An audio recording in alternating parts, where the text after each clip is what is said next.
It was early morning in the city when I finally arrived. First day of college was just around the corner, and I needed to get settled in the small apartment I rented. The moving vans wouldn't arrive for another 8 hours, so I decided to roam around the apartment complex and familiarize myself with the surroundings. My heart was beating fast, and there was a tingle in my fingers. I was very excited to be living in a new life in a new city. On my way up exploring, I came across a blonde girl who looked like she'd just finished jogging. She noticed me looking at her and smiled at me. "I haven't seen you around. Are you new?" "Yes, I just arrived. I'm here to attend college. You?" "Same. I'm a second year though. Why didn't you go to the campus dorms?" "I considered it, but..." I grinned at the girl. "It's cheaper here, and I get my own room." "Ain't that the truth? Listen, I gotta change out of these sweats. I'll see you..." She looked at me inquiringly. "It's room 410, I told her. As the girl went back inside her room, whatever misgivings I had vanished in one fell swoop. If everyone here was as nice and friendly as she was, I had nothing to worry about. My happy reverie was interrupted by a sudden chill that ran up my spine. I quickly looked behind me. There was no one there. Was someone watching me? No need to be paranoid, I thought to myself. It's a new environment. Of course I haven't adjusted yet. As I walked down back to the 4th floor, I locked eyes with someone peeking out of his slightly open door. It was dark in their room, so I couldn't make out their face, just the faint glint of their eyes. Nevertheless, I flashed a smile to be curious. Bang! The sound of the door slamming made me jump. Looks like they don't want to make friends right now. Too bad, I thought. Their room was right next to mine.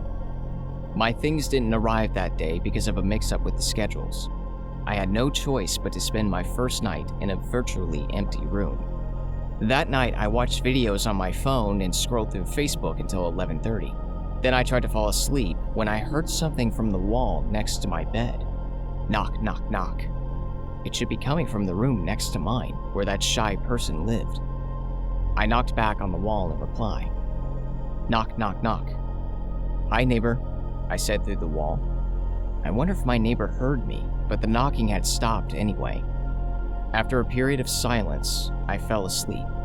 The next day, I spent the rest of the morning walking around the city. I went back to the apartment building as soon as I got the text from the moving company that said all my stuff arrived. With all my stuff now in my room, I slowly started to unpack when I heard a knock on my door. It was the blonde girl that I met earlier that morning. "The name's Janine. I thought you could use a proper welcoming party." And then she brought out a tray of cookies. My stomach grumbled on cue, making us both laugh. We both decided that cookies wouldn't be enough, so we went out for some burgers and fries. Leaving the tray of cookies on top of my boxes of things, Janine and I headed out for an early lunch. Janine was really nice. As we ate our burgers, she let me ask questions about her, the college we were going to, and the best places to hang out in this city. "Are there any cute guys in the building?" I asked her. "There's a few on my floor, and 2 on the 1st floor. Most of them are taken though, so you better act fast." "No one interesting on the 4th floor?" "I don't know anyone on the 4th floor aside from you, actually." I was ready to let the issue go, but what Janine said next sent shivers down my spine. "I think you're the first person to rent a room in the 4th floor in over 6 months." She's clearly mistaken. I ignored the pit I felt in my stomach.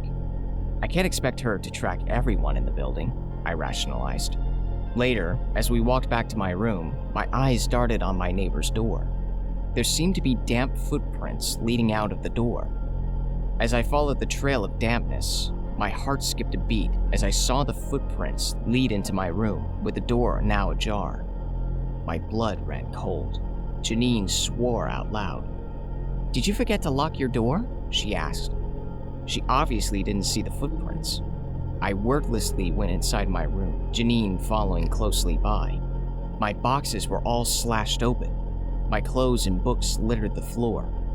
The next thing I knew, I was sitting on my bed while Janine and the apartment manager were discussing with the police officer regarding the break-in. Thankfully, none of my things were stolen. Whoever did this was probably just messing with me, the building manager said. Janine demanded that he installed CCTV cameras and better locks, and the manager promised me I could change rooms or even transfer to another floor if I felt unsafe. After all, you're the only occupant on the 4th floor. It can get lonely.